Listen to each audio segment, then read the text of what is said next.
Back on 906 to finish it up, Commissioner Smith.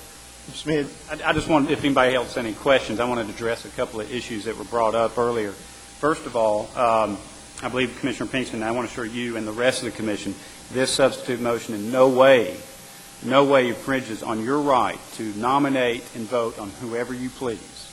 Okay, I just want to make that clear.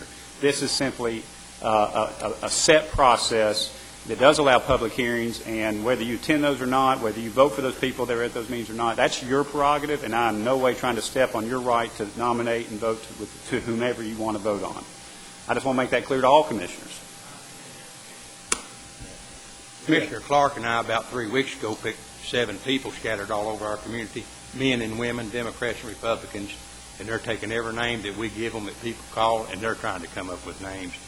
And then they're going to meet and discuss it and try to narrow it down to about 3 people that they think would be good for the community, and me and Clark make the... That's for Commissioner Clark to see, correct? Yes. Yeah, and that's a great. I'm very glad to hear you've got a process. That's the second thing I want to address. This process is meant for the 4 countywide seats. Some mention was made that we would, if commissioners wanted to have public hearings, that they could do those countywide seats at those hearings. By having one set public hearing for those countywide offices, we're bringing together everybody, media, public, and commissioners together for those seats, instead of having those candidates for those seats shuffle from one district to the next, trying to answer everybody's question. That way it sort of it streamlines the process. The other thing, public hearings also serve another purpose. I got a phone call, just like all of you, I've had dozens of them, but one I was talking with actually made an accusation on a potential candidate that, I frankly have no way of knowing is true or not, nor do I care to discuss accusations with anyone who's not willing to make those accusations in public. It's easy to go over the phone and say, well, this person's kicks his dog every day. Well, unless you're willing to make that accusation in public, I don't want to give it any credence. So I don't agree with the idea that, well, we're getting public feedback, we're just getting it over the phone. It needs to be scrutinized by the public at large and the media. Commissioner Moore, you mentioned about the within the substitute motion about withdrawing your call for public. If that is a problem, I will scratch that from the substitute. I think if this passes, that would make that point moot.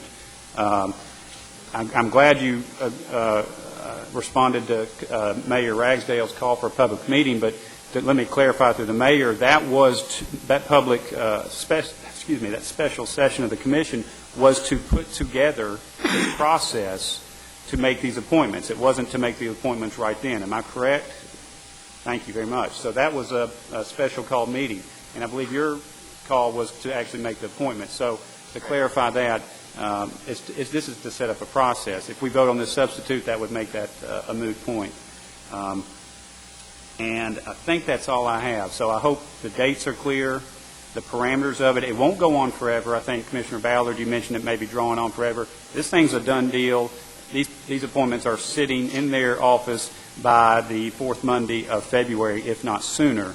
And it does, again, I want to reiterate, does not step on any commissioner's right to nominate and appoint whom they want to. Okay, I think we're ready to vote. We don't see any other lights on. Would you give me the time frame, please, again, on your motion, Commissioner Schmid? You're looking at... that we would set a date for people requesting people interested in these 4 countywide offices to be February 5th. The Commission also didn't disseminate that information to the commissioners. And then it would be the prerogative of the chairman to decide between a date after the 5th of February to hold a public meeting, and it would be the prerogative of the chairman to choose a date between the date of that public meeting and the date of the February regularly scheduled meeting to fill those spots. Is that all a done deal by the 26th of February? Okay, everybody ready to vote? All in favor, say aye. Aye. Opposed, no. Roll call. Okay, we'll do it roll call. You want to start with Commissioner Jordan? Commissioner Jordan. Commissioner Strickland. Commissioner Mark Harmon. Aye. Commissioner Tyndall. Commissioner Norman. Commissioner Ivan Harmon. No. Commissioner Gouda. Commissioner Smith? Aye. Commissioner Hammond? Commissioner Luthold? Commissioner Grease? Yes. Commissioner Kaywood? Commissioner Lambert? No. Commissioner Smith? Commissioner Moore? No. Commissioner Ballard? Commissioner Mills? No. Commissioner Clark? Commissioner Pinkston? Did I win? Not your day, John. And been my 8 years. Does the past wish to vote, or anybody want to change their vote? Okay, seeing none, we had 4 ayes, 15 noes, so the substitute motion fails. We're back on the original motion of 906. So any discussion on it, Commissioner Hammond? Mr. Chairman, I was just going to say that with the regards to the January 31st meeting, I'm okay with that if we can do what you had suggested, have a January 29th date where we could request individuals who are interested in these positions to let it be known. Whether they submit a resume or not will be their prerogative. I know if I were seeking these positions, I would. But at least let the public know who is interested in the commission seats and the constitutional offices.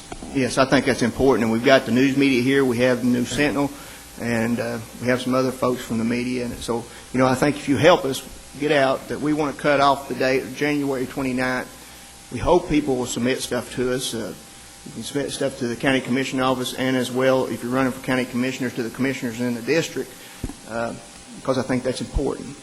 So, Commissioner Grease. Mr. Chairman, we saw Mr. Harmon's resolution, right? Yeah, we're still on it. I'm not trying, we're speaking a little bit out of turn on that. However, it would be most helpful to me if the clearinghouse was a commission office. And so if people want to be commissioners anywhere in Knox County, they call in and say, I want to be a candidate from the 4th District or the 9th District or the 5th. If I'm going to have to select and consider nominations from the podium and from anywhere around this desk up here, I'd like to know that. And them being the clearinghouse would be helpful to me. Well, I think most people will do both. I hope they get with the commissioners in the district, but, send it to the county commission office as well. We can get it out to all the commissioners, and that'll be helpful too. So, and I think the county-wides will do the same. So I think if we set the cutoff date as 29th, we know people could be nominated from the floor on the 31st, but that's just the system that we have. So, Commissioner Harmon. Mr. Chairman, of course, my motion is up, and I hope it will pass. But if it does not, I assume we default to the 31st meeting as our only action on this matter. I've heard you say today that you had 14 persons call for that meeting. I've heard in the past 10. Could you release for the public a list of the 10 or 14, whoever it is, who called for the meeting? Okay, it'd be easier to say this. I think Commissioner Smith, Gouda, and Commissioner Grease did not want to sign on. Oh, yeah, you did. I apologize. It was Commissioner Gouda, Grease. Commissioner Hammond. No, Smith. Smith. Commissioner Hammond did not sign on. Commissioner Hammond, that's the other one. And we could not get a hold of Commissioner Ballard or Commissioner Clark, so everyone else signed on. And I did not sign on. And you did not sign on. Okay, just to make sure. And I want to clarify that, I too. think the Secretary thinks, our office people, Jolie, did Mark Harmon signed on? Commissioner, if we don't hurry, we're going to have another 5-minute recess. Okay. Okay. Commissioner, I want to, for the record, too, I was called and asked on the phone, could I attend the meeting on 31st at 9 o'clock? I checked my schedule and said, yeah, I could. What I attend is very different from what I wanted. Exactly. And I think that was the Exactly. question put to me Right. and you, and that's a very different matter. Yeah. Mr. Chairman, it would help us when doing this, submitting this, if some of these people, could they submit a photograph of who they are, because that would help. There's no way. I mean, y'all make that funny. Well, we got some 20 applications for each one, and it might help us narrow down, oh, I know who that individual is. But that would be helpful to us. We'll just ask them to submit whatever they want to submit, and they can submit whatever they wish. I think if you see how difficult it is today just to come up with a decision of how the process is going to work, you imagine what some kind of form would be. And I think we've got the state law, and we need to move on. So, is that all you had, Commissioner Smith? I'm sorry. Okay. Commissioner Mark Harmon, your light's on. You still have the floor. All right, let's move on my motion. Okay. We're ready to vote. So we're voting on 906.